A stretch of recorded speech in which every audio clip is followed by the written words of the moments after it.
ఏమండి మేడం గారు, ఈ శ్రావణ మాసంలో అమ్మవారికి నైవేద్యంగా పెట్టుకోవడానికి ఎప్పుడూ చేసే పరమాన్నమే కాకుండా, ఇలా ఒక్కసారి గోధుమ రవ్వతో పరమాన్నం చేసి పెట్టండి. చాలా అంటే చాలా కమ్మగా ఉంటుంది. ఈరోజు వీడియోలో గోధుమ రవ్వతో పరమాన్నం ఏ విధంగా చేయాలో చాలా సింపుల్గా చూపిస్తాను. వీడియోని ఎక్కడా స్కిప్ చేయకుండా ఎండ్ వరకు చూసి సబ్స్క్రైబ్ చేసుకోండి. దీనికోసం ముందుగా ఒక బౌల్ తీసుకొని అందులో ముప్పావు కప్పు వరకు గోధుమ రవ్వను తీసుకోవాలి. అలాగే మనం ఏ కప్పుతో గోధుమ రవ్వ తీసుకున్నామో అదే కప్పుతోటి పావు కప్పు పెసరపప్పు, అంటే 2 కలిపి ఒక కప్పు తీసుకోవాలి. ఇప్పుడు ఈ పప్పుని ఒక 2 సార్లు శుభ్రంగా కడుక్కొని పక్కన పెట్టుకోవాలి. ఇప్పుడు ఒక కుక్కర్ తీసుకొని మనం తీసుకున్న ముప్పావు కప్పు గోధుమ రవ్వ, అలాగే కడిగి పెట్టుకున్న పావు కప్పు పెసరపప్పు వేసుకోవాలి. వీటితో పాటు 2 కప్పుల చిక్కటి పాలు వేసుకోవాలి.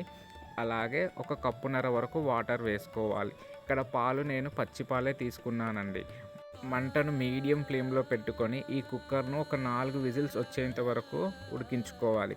చూడండి, మీకు 4 విజిల్స్ తర్వాత చూపిస్తున్నాను. మనకి రవ్వ పప్పు అనేది ఎంత చక్కగా ఉడికిందో చూడండి. మనకి ఈ విధంగా వేళ్ళతో ప్రెస్ చేస్తే మనకి మెత్తగా ఉండాలి. ఇప్పుడు దీన్ని పక్కన పెట్టుకొని స్టవ్ పై ఇంకొక బౌల్ పెట్టుకొని 2 కప్పుల చిక్కటి పాలు వేసుకోండి. అలాగే ఒక కప్పు వాటర్ వేసుకోండి. అంటే మొత్తానికి మనం ఇక్కడ 4 కప్పుల పాలు అలాగే 2.5 కప్పుల వాటర్ వేసుకున్నాము. ఈ పాలను మంటను మీడియం ఫ్లేమ్లో పెట్టుకొని ఒక పొంగు వచ్చేంత వరకు బాయిల్ చేసుకోండి.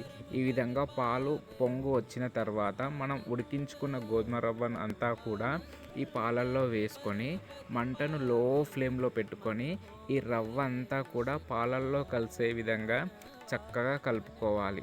ఈ విధంగా ఎక్కడా కూడా ఉండలు లేకుండా చక్కగా కలుపుకొని మంటను మీడియం ఫ్లేమ్లో పెట్టుకొని ఈ మిశ్రమాన్ని అంతా ఒక్క 5 నిమిషాల పాటు ఉడికించుకోవాలి.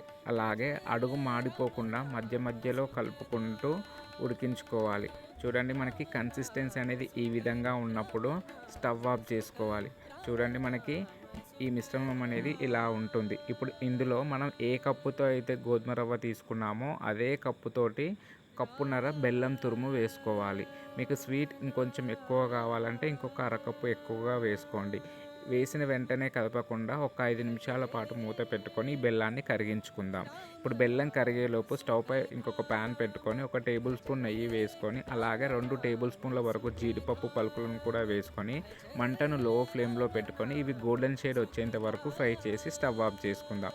చూడండి, ఈ లోపు మనకి బెల్లం కూడా చక్కగా కరిగిపోయింది. ఇప్పుడు ఇదంతా కలిసే విధంగా కింది నుంచి పై వరకు చక్కగా కలుపుకుందాం. చూడండి, మనకి కన్సిస్టెన్సీ కూడా ఎంత చక్కగా ఉందో. ఇప్పుడు ఇందులో 1 టీ స్పూన్ యాలకుల పొడి అలాగే మనం ఫ్రై చేసుకున్న డ్రై ఫ్రూట్స్ వేసుకొని మరొకసారి ఇదంతా కలిసే విధంగా చక్కగా కలుపుకుంటే ఎంతో కమ్మని గోధుమ రవ్వ పరమాన్నం తయారవుతుంది. మరి ఈ శ్రావణ మాసంలో అమ్మవారికి నైవేద్యంగా పెట్టుకోవడానికి ఈ గోధుమ రవ్వ పరమాన్నాన్ని మీరు కూడా ట్రై చేసి ఎలా వచ్చిందో కామెంట్ చేయండి. వీడియో నచ్చిందా? నచ్చితే లైక్ చేయండి. మీ ఫ్రెండ్స్ అండ్ రిలేటివ్స్కి షేర్ చేయండి. మరిన్ని ఇలాంటి మంచి మంచి రెసిపీస్ని సింపుల్గా నేర్చుకోవడం కోసం కుక్ విత్ శ్రియాంష్ని సబ్స్క్రైబ్ చేసుకోండి.